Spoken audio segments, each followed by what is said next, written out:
I'm John McKay, and I'm the Member of Parliament for Scarborough, Guildwood, and I'm here with my friend Marcus Kolga. Marcus, welcome to Masaryktown.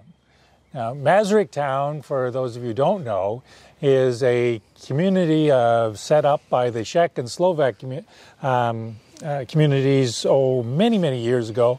And the setting is a beautiful, beautiful park where they have a great restaurant, the Prague restaurant, and an area for the Czech and Slovak communities to gather together.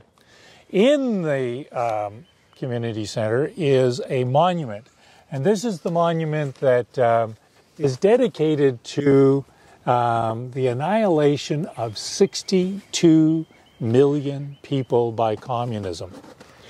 And of course, that's one of the reasons why these communities are here in Canada, is that they fled communism. Marcus, my friend here, his ethnic background is Estonia. And he too would know from his background in his community the very dismal, awful period of time where communism ran the lives of millions and millions of people. So, Marcus, are we now living through another period of that, or the beginning of another period of that? Well, thanks. That's a good question, John, and thanks for all your support for our communities over the years. And in fact, I think the first time we met was at the premiere of my first documentary film, which actually focused on my grandfather's odyssey when he was deported to the Soviet Gulag. Oh, right. Yeah, okay. in 1941, June of 41, he was forced, along with 30,000 other Estonian men, by the Soviets, who had then occupied Estonia for already a year, to get on these trains, and they were shipped off to the far north of Russia, where a third of them actually died within the first few months of being at those slave labor camps. Luckily for my grandfather, he managed to escape, and with his family in 1944 to Sweden, and then onward to Canada. But as far as this current crisis is concerned, yeah, I mean, the 4.5 million Canadians of Central and Eastern European heritage that are in Canada have been watching very closely. They've been glued to their television screens, seeing the images of these Ukrainian civilians fleeing their homes, being shot on the streets by these invading Russian forces, and those images really do stir up those same traumas that those families felt. Again, the 4.5 million Canadians of Central and Eastern European heritage. Most of them fled Nazi and Soviet terror, over half a century ago. And so, yeah, seeing those images, it's extremely disturbing for all of us. We're just praying for those poor Ukrainian people right now, that they can make it out safely. But we also appreciate all the work that Canada is doing, the Canadian government is doing to help support Ukraine, and certainly the refugees that will be coming here in the coming months. Yeah, I have to say that the Canadian government has been quite responsive to the pleas of the community and the needs, the manifest needs for aid in all its forms, including lethal aid. And you and others have been at the forefront of moving the dialogue in Canada forward. Now, that wasn't always so. Marcus and I have known each other for many years, and one of the points of our relationship was when you introduced me to Bill Browder.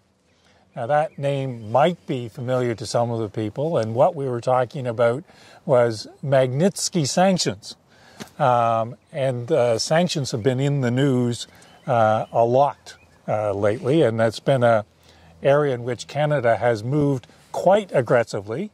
And so take us back to that meeting in the Commonwealth room, and talk to us about Bill Browder, the Red Notice, the Magnitsky sanctions. Well, yeah, I mean, thankfully you were one of the earliest supporters of our campaign to have Magnitsky sanctions and that legislation adopted here in Canada. Back then, I think it was around 2012, 2013, something like that. No, I think it's actually later, because we were in government, and Stéphane Dion was the minister. Yes. Well, those were lonely days campaigning for Magnitsky sanctions. So just for a bit of background, I mean, you know this, but your constituents and viewers may not know this. Magnitsky sanctions are named after a Russian lawyer, Sergei Magnitsky. He was Bill Browder's lawyer. Bill Browder is a well-known former hedge fund investor. He controlled the largest foreign investments in Russia back in the early 2000s, mid-2000s, and he made a lot of his money and for his clients based on some crusades against corruption that he had, against oligarchs and the Russian state back at the time, and did quite well for himself. But in 2006, 2007, some Russian government agents, Russian mafia, old KGB types, came along and decided to steal his company and use the documents from that company to steal $230 million from the Russian state through a tax fraud scheme. When this was happening, Bill's lawyer, Sergei Magnitsky, was investigating it and discovered that this was happening and reported it to the Russian authorities. Instead of arresting those Russian officials who were engaging in this massive theft, they arrested Sergei. They put him in prison in 2007, and he was in jail without any charges. And Bill had urged Magnitsky to leave because he could see the writing on the wall. Well, they all left. Yeah. Bill left. Bill was actually detained in a Moscow airport when he was arriving back in Moscow. He left. He had all of his staff leave, but Sergei left. Sergei remained rather to investigate the situation. He was detained. His wife, he had 2 children. He was in prison for a year. He faced tortured to death. He was tortured. He faced. The conditions in Russian prisons are medieval at best. He was suffering from various different health problems, which he didn't receive any attention for, and he eventually died. Yeah, I think he died within a year. That's right. And Bill then engaged from the outside of Russia, engaged in this campaign of which you were instrumental, certainly here in Canada, to have legislatures pass what's called Magnitsky legislation, which is targeted sanctions. So tell me the difference between sanctions writ large and targeted sanctions. Well, we've had legislation over the past few years, or past decade or so, that's allowed us to place sanctions on governments, larger organizations that threaten international stability, that engage in warfare. The targeted sanctions, Magnitsky sanctions, are targeted and allow us to place sanctions. That means freezing assets and placing visa bans on specific individuals within governments, in foreign individuals as well, who engage in mass human rights abuses and corruption. And so it doesn't punish entire nations. Right. It punishes and holds accountable those individuals who engage in this sort of behavior. And in theory, when we use these sanctions, the hope is that it creates a deterrent effect, so that when these sorts of officials who are thinking about possibly engaging in this sort of behavior, they don't do it because they know that their assets abroad will be frozen. Let's not forget, Russian officials and these corrupt oligarchs that support Vladimir Putin, they don't keep their money in Russia. No, that is the insight that Browder had, is that there's no sense having a pile of money in Leningrad or Moscow. Where you want it is in London or Toronto or New York or various other places where the rule of law prevails. You can hide your money, and you have an exit plan in the event that Mr. Putin doesn't like you anymore. And so that's the story behind what I think was a hugely successful campaign in which you were involved and continue to be involved. So recently, in the last week or 10 days, the government of Canada has actually taken some real forceful steps on people in Canada. So give us an example of one or two of those forceful steps. Well, so we've started using this tool quite aggressively after Vladimir Putin now has invaded Ukraine, and we've started targeting individuals. who are associated with the Russian government, various different corrupt oligarchs. Most recently, just yesterday, sanctions were placed on an oligarch named Oleg Deripaska. Oleg Deripaska is one of the leading Russian oligarchs, one of those that are closest to Putin. Deripaska had billions of dollars invested in Canada in a Canadian corporation called Magna International. This is a car parts manufacturer. Magna. Oh, really? In the mid 2000s, in fact. Yeah. Now he divested himself of those shares. He was forced to do so because of some various legal irregularities. But he was also very much interested. He's actually Russia's aluminum magnate, and he was interested in Quebec's aluminum industry. Now I'm unsure of whether he actually invested in that in the aluminum industry in Quebec, but we do know that he had literally billions, if not more, invested in Canada. Whether he still has assets in this country, we don't know, but it's probably we can be pretty sure that he probably has some. There was a steel magnate, I think, in Alberta as well, one of the oligarchs, and so what happened with him? Well, so there are at least 3 other oligarchs who we know have assets in this country through various different companies, but those companies are based out of Russia. One of them is a steel magnate who has 5 steel processing plants in Western Canada. They produce the pipelines for the Trans-Canada Pipeline. That oligarch who owns those companies is the top Russian oligarch. He's been named at the top of Alexei Navalny's sanctions list. Alexei Navalny, he's the fellow in prison. He's in prison. Yes. He's the lead. Poisoned twice by the Putin. Poisoned because he is such an effective anti-corruption crusader. So when he was returned to Russia last January and was arrested immediately upon his return. He's in one of those Russian gulags that my grandfather was at. He produced a list of the top 8 oligarchs that the West needs to sanction if they want to change Vladimir Putin's behavior. The number 1 guy on that list owns these plants out in Western Canada. So he remains off of our sanctions list. I don't imagine for long. No, okay. There's also an oligarch who is invested in the Alberta energy patch. Again, hundreds of millions of dollars invested there. And there is a tractor magnate who has invested in a tractor company. Manitoba, is it? In Manitoba, in Winnipeg. Yeah. And so we know that Russian oligarchs that are close to Vladimir Putin, that they have well over $1 billion invested. The theory being that they have a kind of a mutual supporting network. They support Putin, Putin supports them, and between the two of them, for presumably some consideration of some kind or another, Mr. Putin receives massive amounts of both personal but also state money in order to fund this ridiculous war, ridiculous with tragic consequences. So I think the real point here is that that's not just a war over there.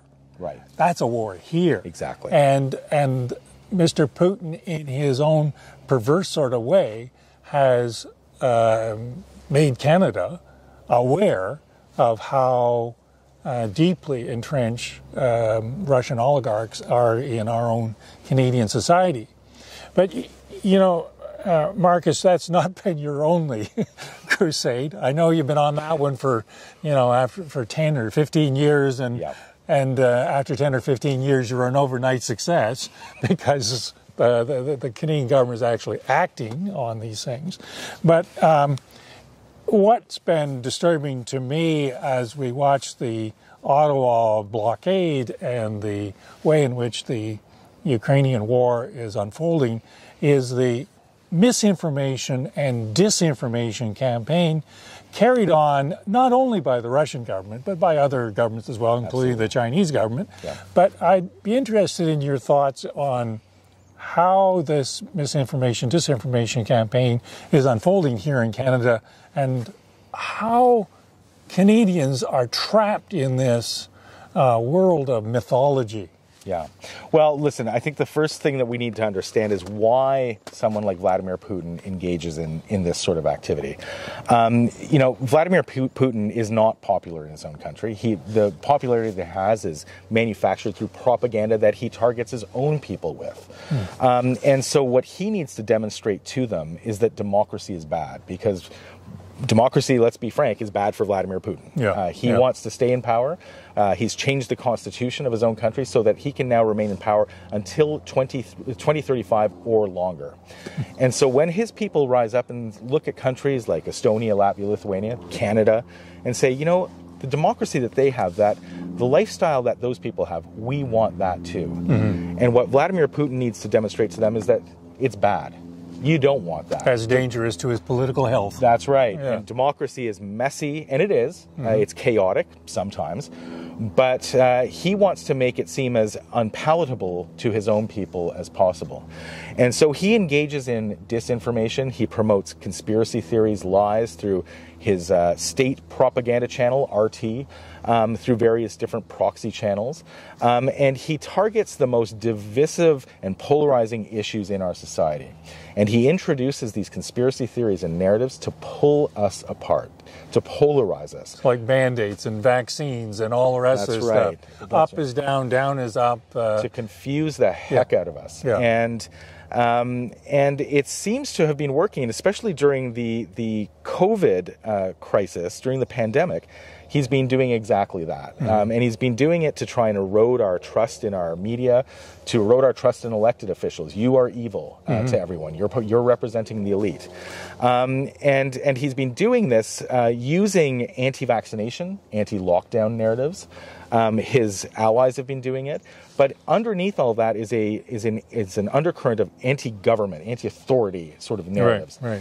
And so what we saw happening in Ottawa, while there are, people who honestly believe that they want to have their voices heard to end the lockdown, because we're all frustrated. We're all angry. Everybody's tired. Everybody's tired of this. And so, people are protesting, and it's good that people are trying to have their voices heard. The problem is that what Vladimir Putin does is he sees that and he exploits those narratives. He tries to divide us and push the extremes. And so we got to a point during those protests, and my organization, DisinfoWatch, was observing this. On Russian state media that's available here on Canadian airwaves, they were giving airtime to extremist radicals who are actively promoting the violent overthrow of our government. And this is just not academic theory. No. I have a good colleague who had his office firebombed.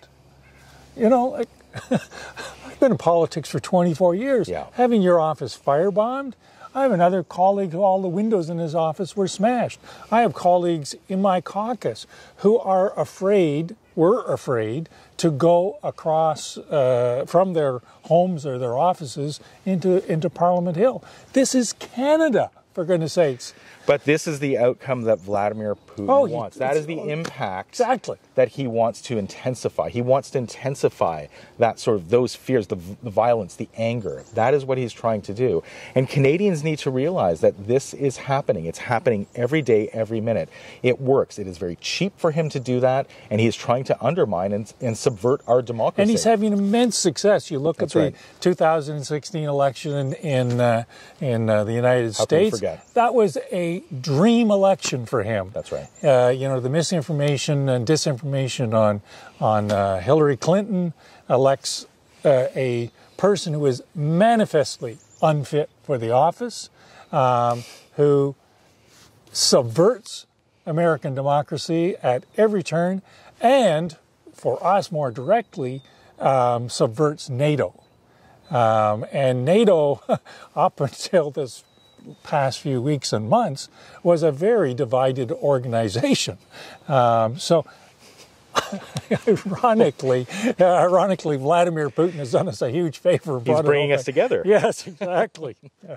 No, and thanks for bringing up that point about NATO. In addition to trying to subvert and undermine our own democracy, one of the things that he's been trying to do all along is to attack NATO, to tear apart the cohesion of that alliance. Because let's face it, Canada requires NATO. It's a cornerstone part of our national defense policy and strategy, and we need NATO to be together, to be united. Especially Canada needs NATO. Absolutely, we can't do it on our own. We cannot defend our borders, especially the Arctic, only by ourselves, and so we need NATO.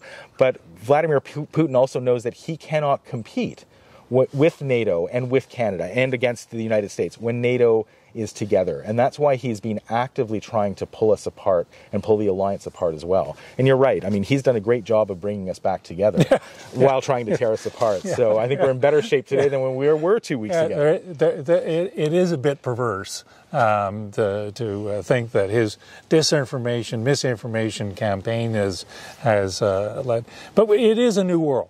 I have to say, it is a new world. In the last 3 or 4 weeks, we are facing, if you will, a two-front Cold War. And we've kind of left China out of the conversation. Yeah. But they are extremely sophisticated in their attempts to infiltrate into our society and steal pretty well everything that isn't nailed down. So in the last few minutes, give us your analysis of what the Chinese are doing. The Chinese government. I want to be very careful. Very careful. This is not about Chinese people. This is about Russian people. Or Russian people. This is about Russian government and Russian and Chinese government. So I'll give you the last few minutes on your thoughts about the Chinese government. Well, so very briefly, I mean, the Chinese government, that is, the regime there, is keeping a very close eye on what is happening in Ukraine right now. Taiwan has been threatened over and over again over the past decades. Those threats have only intensified as China has started acting more aggressively. I think there's a growing sense of imperial might and a determination to renew Chinese imperialism right now in Beijing. And I think that Taiwan should be nervous about what's happening in Ukraine. And we should be nervous about China. We should all be nervous about what China is doing.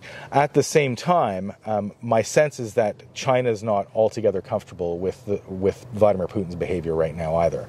Although interestingly, though, China, in some respects, is a huge beneficiary here because Putin becomes dependent on Chinese largesse and economy, and ironically, Russia becomes a client state of the Chinese. Now, it hasn't gone that direction, but that seems to be a direction. Well, and that was already in place. I mean, I think China viewed Russia basically as a gas station the past decade, and so I'm not sure that there was any sort of mutual respect there before. Yeah. And I don't think that that's going to change anytime soon. But as far as Canada is concerned, China is a serious threat to this country. There are active and, as you say, very sophisticated influence operations that are going on right now. We saw efforts to try and manipulate the outcome of the past federal election. There were Chinese state efforts to interfere in various different narratives during that election. And certainly there was disinformation that was being promoted and targeted in specific ridings across Canada. It affected ridings in this country. Yep, and what we have to remember about all of this, whether it's Chinese disinformation or Russian disinformation, they don't really have any ideology. They're not for liberals, they're not for conservatives or against the NDP. They're against finding the most sensitive issues and trying to advance their own position using them, whether it's against a liberal or against a conservative, it doesn't matter. It's moving their own narratives and undermining our democracy that is the objective. Left and right doesn't mean anything. Nothing.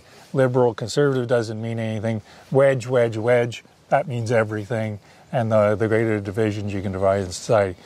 Marcus, this has been a fascinating conversation. And just to give you one of those free plugs, can you tell our listeners where to go to look for, if you will, a more detailed narrative on misinformation and disinformation, but also on the whole issue of the application of Magnitsky sanctions? Well, if they're looking for information about disinformation and the narratives that are targeting Canada, they can go to our platform, disinfowatch.org. That's a great place to start looking for that information. As far as sanctions are concerned, I would recommend that everyone pick up Bill Browder's book, Red Notice. Yeah, Red Notice is excellent. To learn a little bit more about that, and then simply Googling sanctions and human rights. That's a good way to look as well.